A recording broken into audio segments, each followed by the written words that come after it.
My endless quest against the cult of the flat earth always has a few lingering questions regarding it. Will the flatards ever be satisfied? Will they ever see proof that will convince them the earth is a globe? Those questions remain, in my opinion, semi-satisfied. I am of the belief that flat earthism can in fact be treated and cured, and in this video, I'd like to present my evidence for that. First, let's talk about my friend Maximus. I won't show any more clips of our debate because, frankly, it hurts my head to listen to that while I'm editing. But there's an interesting thing about him I'd like to share. He's gone. He has straight up disappeared from the internet. His channel and Facebook page, the hilariously named Objective Thinker, have gone silent. This happened shortly after we had our debate. Incidentally, he never posted his own version of that debate. The only recordings of it that seem to exist are my own. I have a theory about this. That debate is the most viewed video I've ever made. Posted over on my group channel, Lazy Alien. Go check it out. We laugh at old Godzilla movies. It has received, at the time of this recording, 1,600 views. It has a like-dislike ratio of 21 to 8. It received a lot of comments, a few in support of Maximus, but largely in support of me, and I never edited or deleted any of those comments, despite Maximus trying to claim that I did. Shortly after the majority of those views and comments came in, Maximus vanished from the internet. He gave up the ghost. My theory is that he abandoned the flat earth theory over time as a result of examining how the debate was perceived by everyone except for him. It's possible I may have quite literally knocked some sense back into him. Possible, but not confirmed. Second, I present another channel that seems to no longer be active. TigerDan925. Me and some friends got together once to break down his video about flat earth Bible verses, and boy we got a hoot out of it. However, afterwards, I noticed something remarkable that's always stuck in my mind. The description. He left his dead links to other flatard content, but at the top, he added an edit at some point. I no longer believe the earth is flat. However, there's nothing else to go off of here. The guy just stopped uploading videos and seemingly changed his mind. So it can happen, but unfortunately Tiger Dan isn't giving us too many hints at exactly how it happened. Unfortunately, I fear that flat earthism may be terminal for some people. Take our old pal Jaronism, for instance. I have to give him a little bit of respect, because he's been performing some experiments recently that actually do run the risk of indicating at a globe. And what do you know? He actually did it. Have a look at this spectacular moment in YouTube history. Through the next hole and seeing the light at the backboard, or at 17 feet off the water, the earth is flat. If he's holding it up at 23 feet high and we're seeing the light, well, that's because the earth's curved. So I should only be able to see it when it's at 17 feet. Okay, go ahead and drive down there, Enrique. You're gonna hold the light there. Enrique, how high is your light? 17 feet. I mean, it's his, we don't see you, Enrique. Lift up your light way above your head. Interesting. Interesting there. That's interesting. And there we have it. In his quest to disprove the globe, Jaron has accidentally proven it. Now, his experiment is somewhat suspect. I can't verify the terrain between him and Enrique, and to be more accurate, they should have used a laser instead of a flashlight. However, his findings clearly indicated curvature. And what was Jaron's response? That's interesting. I have yet to decide what I'm hearing here. It's either the gears in Jaron's brain are actually turning, and he is slowly realizing that he may have been wrong, or different gears are turning, and his brain is trying to think up flat earth friendly excuses for his results. I can't decide which is actually happening. Jaron claims to want to continue his experiments, including one that involves running a high-tension wire across a lake in order to see if the wire touches the water in the middle.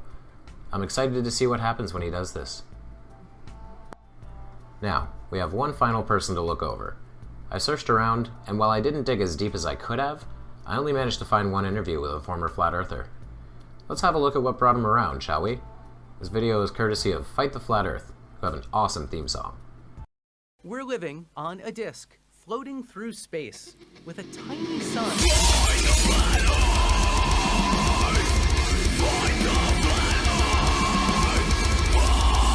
Well, I had a YouTube channel, that YouTube channel for a while. I did music and stuff on it. And then I was doing later on, years later, just Bible studies and stuff, just simple stuff, not really looking for a following or anything. And I came across Tiger Dan, uh, Right. Yeah. 925, and Wow. I didn't plan that. I actually hadn't watched this video until writing the script, and wow. No way.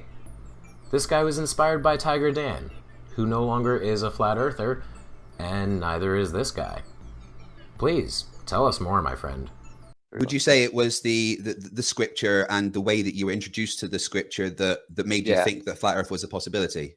Yeah, I did, because you look at some scripture, only, you know, if I don't think it's actually saying that necessarily, but it, about the immovable earth or the sun being in a circuit and stuff, and you kind of start to see, like Isaiah, like it is he that sitteth upon the circle of the earth.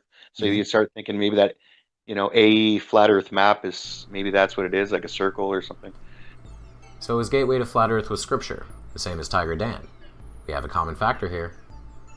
At what point within your experience within flat Earth did you start to doubt the whole flat Earth thing? I I was so sold out to it.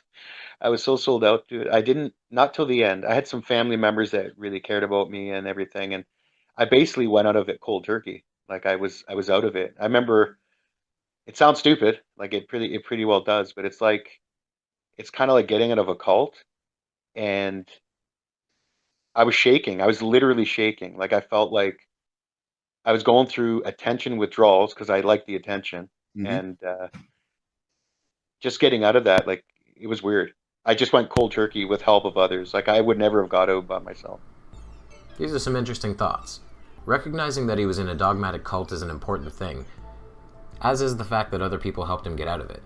It reminds me of my own goals in making these videos and debating flat earthers. I don't really hope to convince those people. I'm more hoping that someone who is skeptical will watch the back and forth and watch the evidence I present, and then shift off the fence onto the globe side on their own. He said one thing, Mike Hoggard, that Yeah. the reason why, and he made a good point, which was true to me in one of his last few videos, is that it's hard to reason with a flat earther, even with logic, because it's in their heart. Right. And it really is, like it's in there, and it's not going anywhere. And I think that's very true. There you go. So it is a belief, then something that It is is a belief, yeah. outside of logic. Which is weird because you're told that, okay, when you first enter when you first enter flat Earth, you kind of believe that I was raised in a lie. Oh, the Hmm. heliocentric model, NASA's a lie. You watch Jaronism and everything, NASA's a lie. They're lying to us. The heliocentric model's all that bad, and we were brainwashed. Well, okay, but then you go into something else. It's brainwashing too. It's like if your eyes are truly opened, okay, if you have the truth of something that you really believe in, then why do you have to go to something else then? Hmm. That Yeah. isn't true, you know? Wow. Hitting the nail on the head here, Discount Kevin Smith. Sorry I had to. But he's right. We're using logic against people who have feelings, and these two simply don't mix. So what advice would you have for people that are looking into flat Earth but aren't really sure?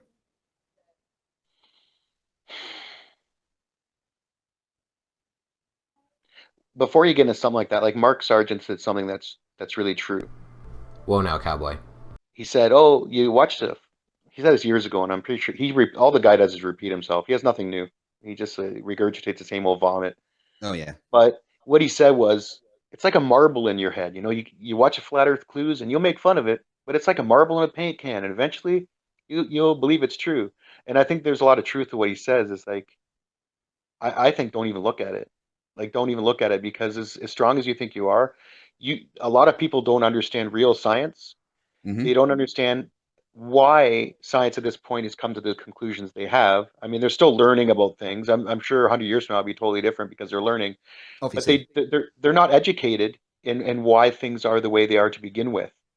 So you walk into flat Earth, and all these concepts that they teach you, and you're not grounded in why they believe what they believe. So it's easy to get drawn into that Right. because you don't even know what you're talking about to begin with. This is a beautiful way to close things out. The hardest part of trying to determine something so gargantuan as the shape of our planet is remembering that most of us are pretty stupid. I'm pretty stupid. I understand the basics of rocketry, orbital mechanics, gravity, special effects, camera work, and geometry. But beyond that, I'm a bit of a dum-dum. So I've done my best to keep this in mind when doing my research. I've learned a lot, but there's still a lot more, and I'll probably never know all I want to. I can accept this, but no part of accepting my own stupidity means that I can't also conclude that the Earth is a spinning globe after I've done my research. I'll see you over that beautiful curve, Space Cowboys.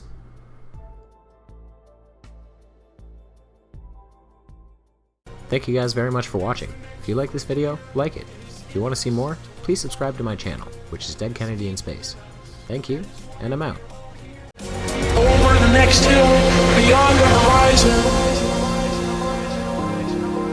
Find your place in space. Space is vast and unexplored, and there's a lot of work to do.